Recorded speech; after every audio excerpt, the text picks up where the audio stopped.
All right, everyone. So in part four today, we're going to pick up where we left off yesterday, which was right at the very beginning of answering this question, where we looked at what limits had the Supreme Court set on expression, right? Like, so what forms of expression are not protected? What are outside the bounds of freedom of speech or freedom of expression? And so we left off yesterday by saying that basically hate speech is protected, but there are limits. And so one of the first limits on this was established in Roth v. US, which said that obscenity is not protected. And I explained that while what is obscene varies from person to person, or what is considered obscene, basically the statute or the standard established in Roth v. US was that the justices came out and said basically if the average normal person asked on the street would say, yes, that is obscene and highly offensive, then the First Amendment does not guarantee your protection of being able to say it. Okay, and so continuing on that direction, let's look at other forms of speech, right? Because we also, when we start talking about speech, we can think about like libel or slander. To be slanderous of somebody is basically to say things about them that you know are not true. So if I didn't like somebody, I had a nemesis, a mortal enemy, and I make up this lie about how, they have, I don't know, I write an article for the paper and I publish it and it says this person, killed a person 10 years ago and cheats on their wife extensively and, kills dogs for fun. And I know that not to be true. Does my First Amendment freedom of speech allow me to say that? And the court has said pretty clearly that no, right? If you know something is not true, then you have no First Amendment protections. And so that's libel. The difference between libel and slander is when you say something. So if I were to go on TV and say that, that would be slander. If I were to write something and publish it, that would be libel. And so this was established, the standard for when, you can sue a newspaper or somebody for saying something that was untrue about you was established in New York Times v. Sullivan.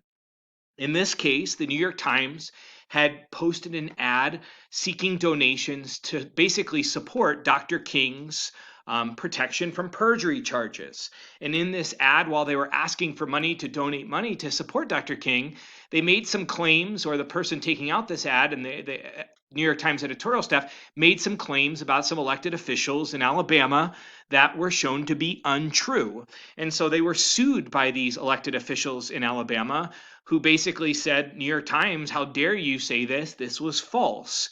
And so in New York Times v. Sullivan, the Supreme Court ruled that basically in order to be convicted of libel or slander and therefore not protected under First Amendment rights, that you have to have a reckless disregard for the truth, right? Like you have to be provably, demonstrably aware that something is false, but you're saying it anyway.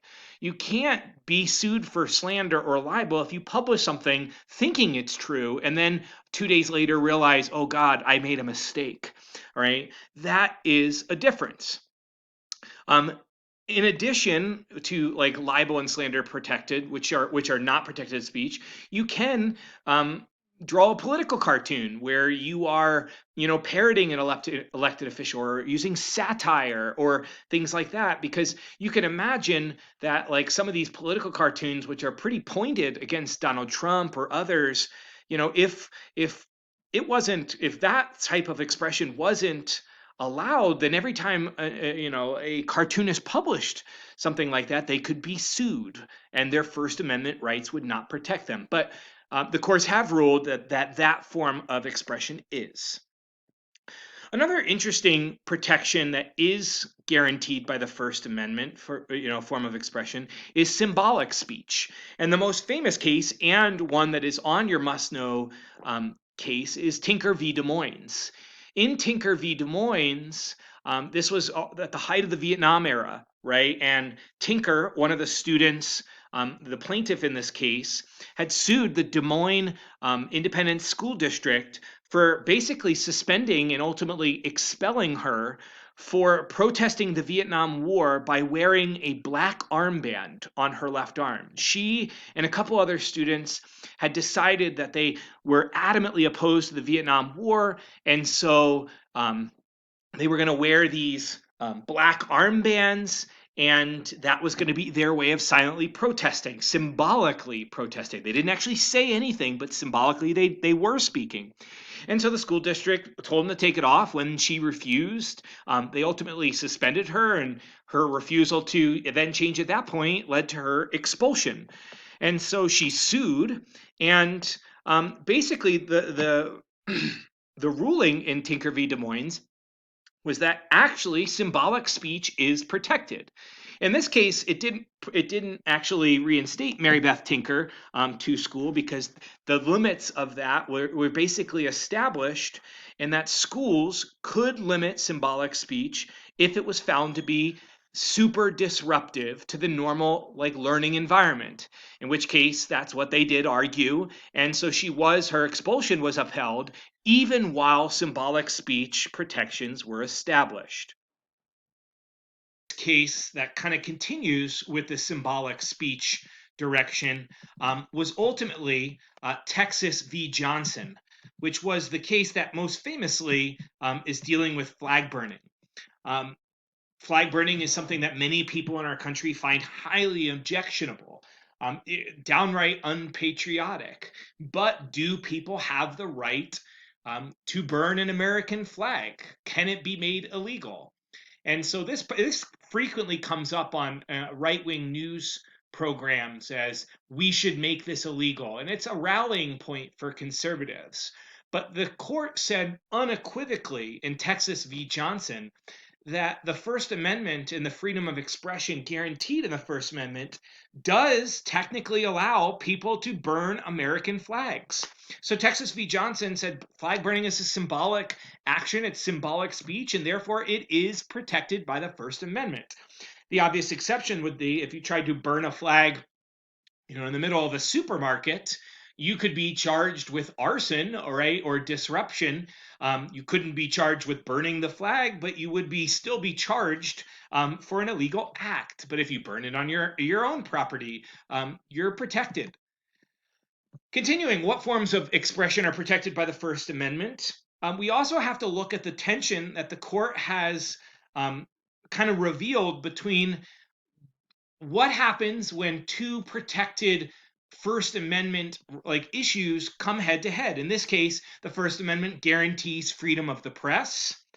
But what happens when freedom of the press and journalists' right to publish stories runs into problems or jeopardizes a person's right to a fair trial, another civil liberty guaranteed in the Bill of Rights?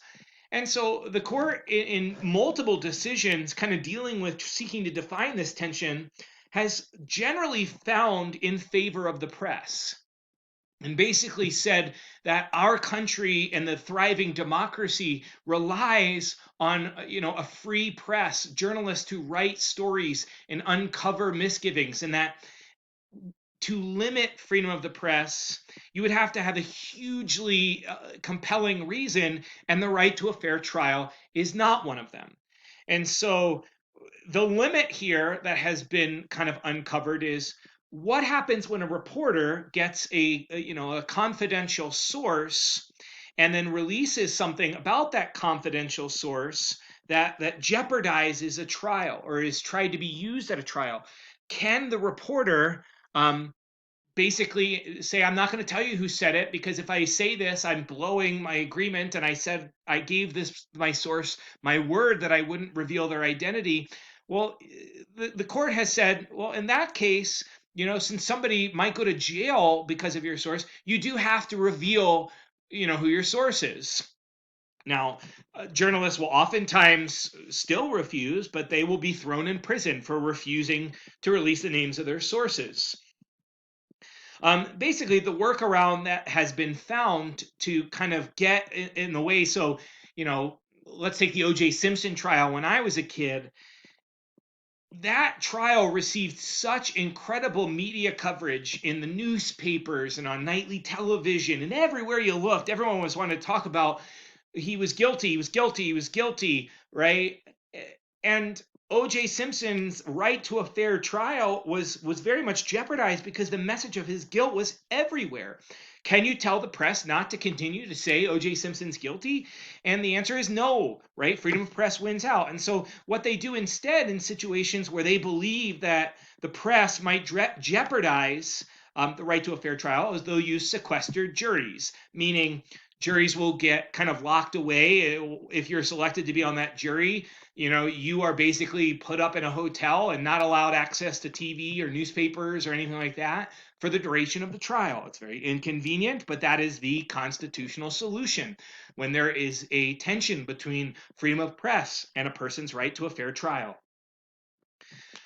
Another kind of important thing to discuss when we're looking at forms of expression that are protected by the First Amendment would also be why, if you are guaranteed freedom of speech and the right to say certain things and show certain things, why can that be limited on ABC, CBS, NBC, and Fox, even as cable television appears able to show a lot, more things? They can swear, it can be nudity, it can do lots of different things on cable television that you can't do on network television. And that has generally been allowed, but we also tend to say, the courts have said that they're far more comfortable regulating what is shown on TV or on the radio than what is printed. The argument that is generally made is that if it's on the radio, nobody can choose not to hear it, right? Any 4-year-old listening can hear all sorts of swear words or things and not really have much say in the matter. But if it's in the New York Times on page 2, that 4-year-old is not thrust directly into whatever swear word you're publishing. And so print media has generally been allowed to get away with things that public airways have not. And like I said, cable is even less regulated in what they are restricted from saying than the public airwaves. Here's an interesting overlap for something that we talked about earlier in our year, and definitely brings to mind some of those Buckley v. Vallejo cases we talked about earlier, which is, what about campaign donations, right? We said earlier when we were looking at campaign finance that money equals speech.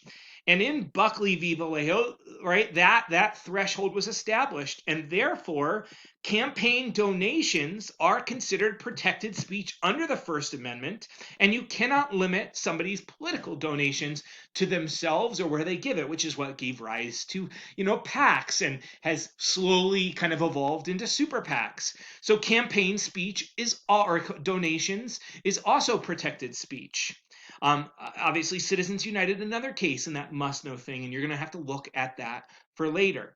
Now, the next piece that we're going to look at here in this particular lecture chapter is what forms of assembly are protected by First Amendment. On the left, we have two pictures that are obviously very controversial for a lot of people. On the bottom, right, we have kind of pro-life rallies happening to discourage access to reproductive health care for women. And on the top, we have a Nazi rally basically happening on a Confederate battlefield, both of which there's lots of people in this country who would say, I wish that didn't exist. So what have the courts said about what forms of assembly are protected?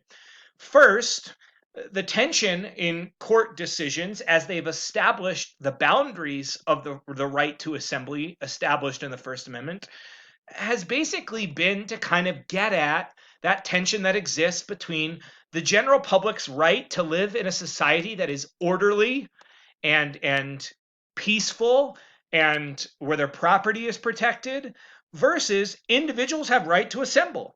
And so what happens when individuals want to assemble in a place that puts the public right to order in jeopardy?